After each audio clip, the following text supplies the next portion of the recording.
Reading other people's stories or hearing other people's stories was always very inspiring to me. It makes it real, it makes it seem possible. It's not just for these name brand guys that get religions named after them and stuff. It's who we are. It's who you are.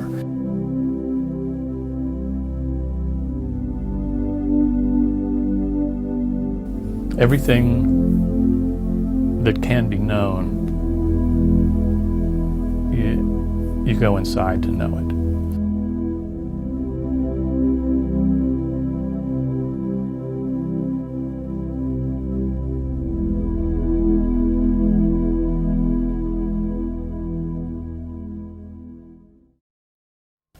I'm not an evangelist for being a seeker. If a person's happy with their normal life and it doesn't occur to them that there might be something timeless and eternal about them, then God bless them. But some people are just kind of stuck with this, for whatever it is, an accident of birth, or just something crosses their path, or they were always meant to have this happen to them. They're stuck with questions. There's always, probably for everyone, an initial impetus of some kind, something that a person can point to and say, kind of, before this time I wasn't interested, and after this time I started to become interested. And for me, that took place when I was in Vietnam. I was 21 years old that year that I was there, and had no clue about anything and no curiosity about anything, quite frankly. The world was what it seemed to me, and there was just women and jobs, and people grew up and got old and died, and there was nothing to it. That's just how it was. I had no questions whatsoever. The two lesser things that kind of happened to me, or that occurred to me, one was, of course, the ever-presence of death.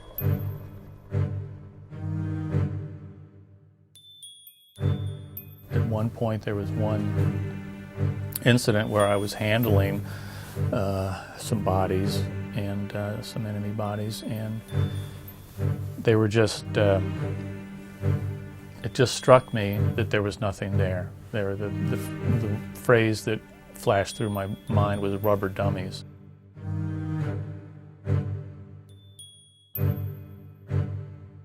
Whatever had animated them, whatever value that entity had was gone. Where did it go? I think that's probably the first time I had any, even marginally profound thought about death, or my own death, really. I'd experienced fear and terror from being shot at, but that was, I think, a different thing. It was this animal reaction. And this was just a more penetrating question of, not just, that I could die, but what the hell is death?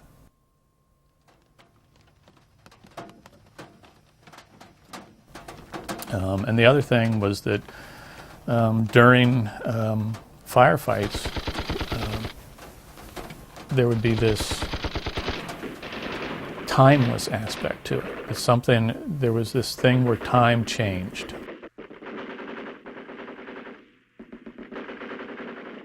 There was an experience of the flexibility of time. It was not a fixed incremental thing. It could almost stop. It could stop.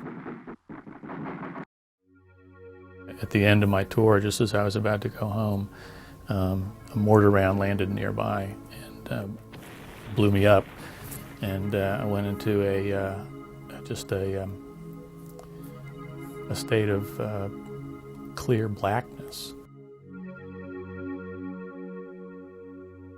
I wasn't really there for it, but there was an awareness there. I can think back, and I know what it felt like. I can feel that sense of being in it.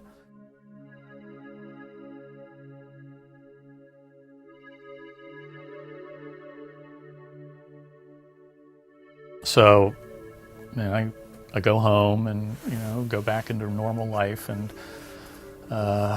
carry some of these things with me. It was 1968 when I got home, so the availability of drugs and those sorts of things started to enter my life. And about that time,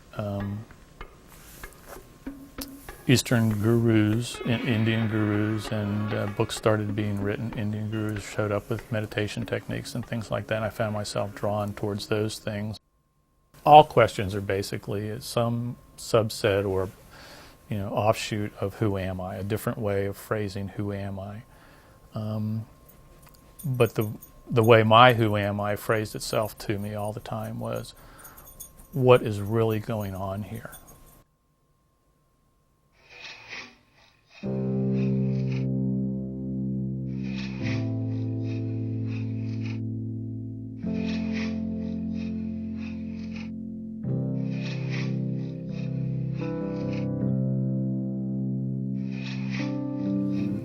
I lost my ability to believe in what I saw or what seemed to be the case. And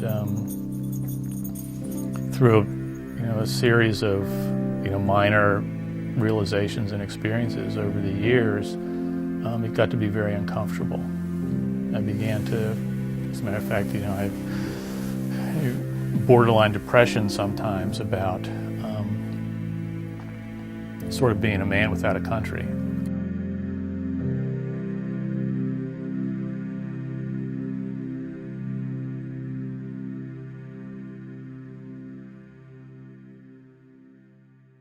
I've had a lot of great words pass through my ears, and whether from books or from other people. And I was able to talk like I knew what I was talking about. And some of that was coming from me as well, because I had some intellectual and emotional realizations and that sort of thing, as people do. But I never felt like I knew what I was talking about, and I'd hear myself saying things. I say, Christ, he sounds like he knows what he's talking about. And I got really, really tired of that.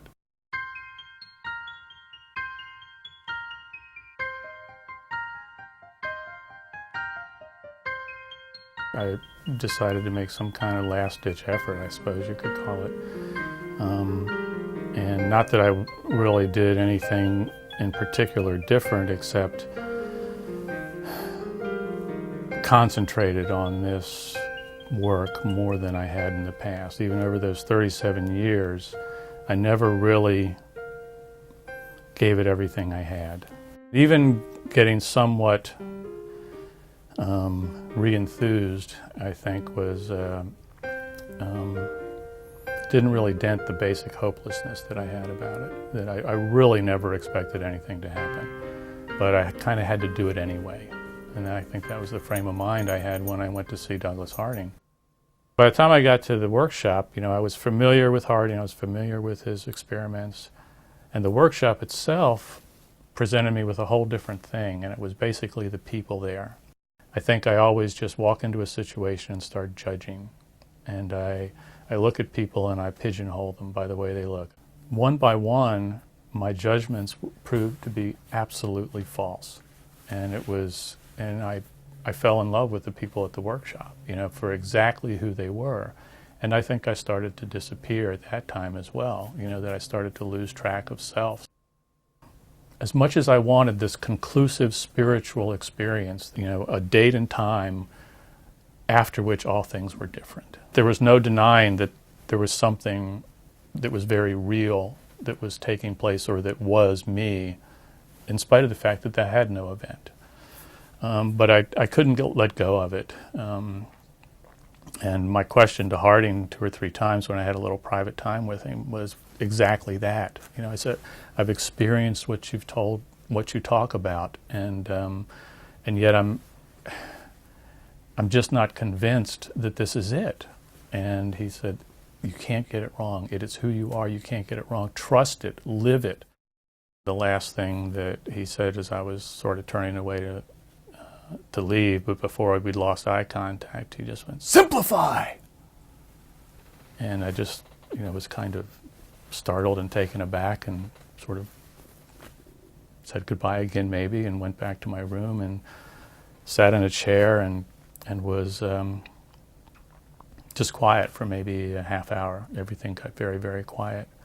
And all of a sudden, out of nowhere, I burst into this upheaving cry that just, I was ambushed by it, just a chest-heaving weeping that I couldn't stop.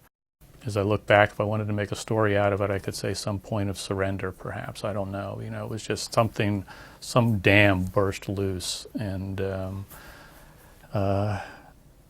that's kind of when it cemented in my mind, I think, that, okay, this is it. I'm just going to have to live with what I've got. This is enough certainty. Whatever I know or don't know is going to have to be what carries me through the rest of my life. The next morning I woke up and it was a beautiful morning. As I walked out, Salisbury Cathedral was bathed in a dawn gold light. And I just sort of took it as a matter of course because everything felt wonderful. The flowers were beautiful. The cathedral was gold, and oh yeah, that's the way the world is sort of feeling, I guess. I didn't even bother to take out my camera. And got my cab, and the cab driver was the most friendly person in the world. And we had a long conversation even after I paid my fare. And got on the train, and I had no sense of time or duration on the train, and everything was very poignant and moving. I made a few notes of just looking at people, and a girl with her head against the window sleeping with a curl across her face, and the way the refreshment lady was pushing her cart up the aisle, and her manner of speaking was such that if it hit someone's foot, she said, "Sorry, my love. Thank you, my love." She just kept saying "my love," and this was "my love, my love." And I got to the airport and had no sense of waiting. I was early, but had no sense of waiting. I just enjoyed overhearing conversations and that sort of thing. And got on the airplane finally, and it was a very lightly populated flight, and no one was sitting nearby, so I was looking forward to the solitude. And kind of got a book out of my backpack, a Harding book, and settled down to read. But there was no reading happening. It was like the words weren't happening. The letters didn't go together to make anything. And I didn't think anything about it particularly. I just put the book away and looked out the window, and there was, by this time, marvelous clouds out there. We were airborne.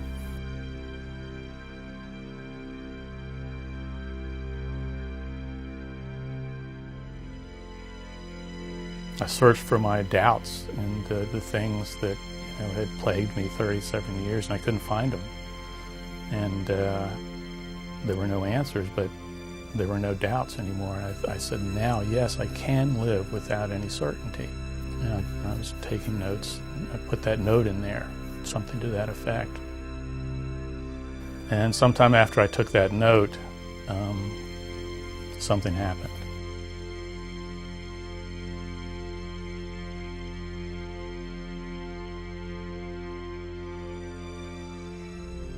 The first part of it was I was just not there at all. I mean, I can't even say what happened because Bart wasn't present for it.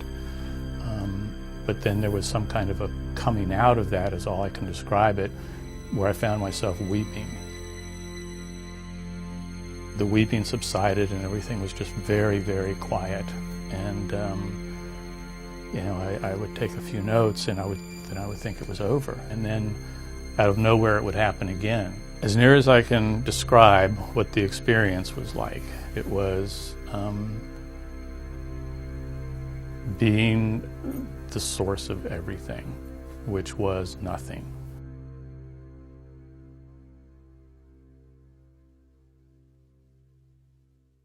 All of creation seemed to emanate from this one spot, and not the Bart spot, but this one spot that was sitting in an airplane seat.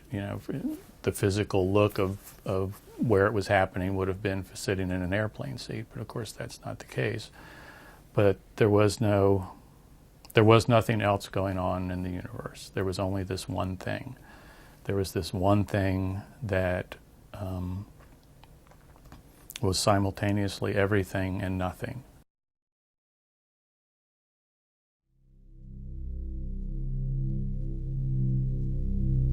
There there was only this emptiness. There wasn't a person who was having an experience of emptiness. There was only emptiness. And the only reason that it sounds like that should be terrifying, and probably it should be, except accompanying that was this, inexplicably, it's emptiness that weaves the world.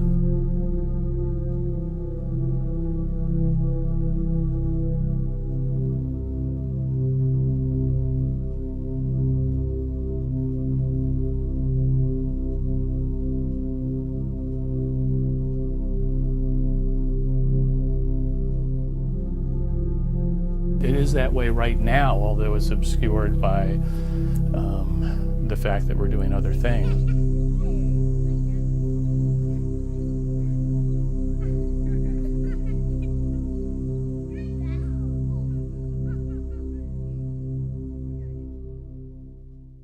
It was a surprise in the sense that I could not have anticipated it or thought it through or imagined what it would feel like or be like or anything like that. But this aching intimacy and familiarity that it held then and continues to ripple in both directions in my life, so that it's now there and it rippled backwards as well, through, so that yes, in the sense that it's always been, so it immediately left the sense that it's always been there and it's always been the way it was. But the realization of that was a complete surprise.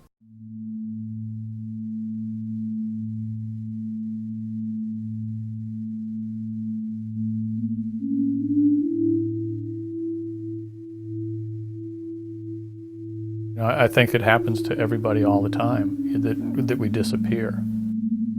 When you're existing in a stillness without any thoughts that the identity is generating, without any thoughts, basically, you don't realize you've disappeared, but you've disappeared in favor of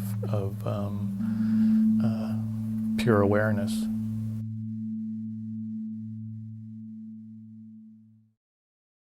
If a person could really hold their head in a place that's of realization that there's nothing I can do to hasten this process, but I'm going to do everything I can think of doing anyway, then I think that would be a plan that might prove fruitful. The safest recommendation for anybody is to work hard on the path, because if you are on the path, even if there is no path, and even if the real truth is that you already are that which you seek, even if that's the truth, being on a path to find it is allows for the possibility that you can hear the truth at some future time. If they're told too early, you are already that, there's nothing to do, there's nothing to be found, the danger is that they don't even look. And you do have to look. That's the one thing you have to do, is you have to look. The aspect of seeking that's probably the most counterproductive is envisioning it as something that's outside you, that you need to go after. As many times as people say self-inquiry and look inside and look at what you're looking out of, and you can hear all those words, but I know in my own case, that's not the mental picture that I was having. As many times as I would hear that, if somebody talked about the absolute or the void, it existed for me as a picture image, like something out of Star Trek. It was something that was out in space, or it was something that was separate, that could be traveled to, like a distant planet or star. And the experience itself was so much the opposite. It was one of the notes I took was, it is closer than close. It is inside itself.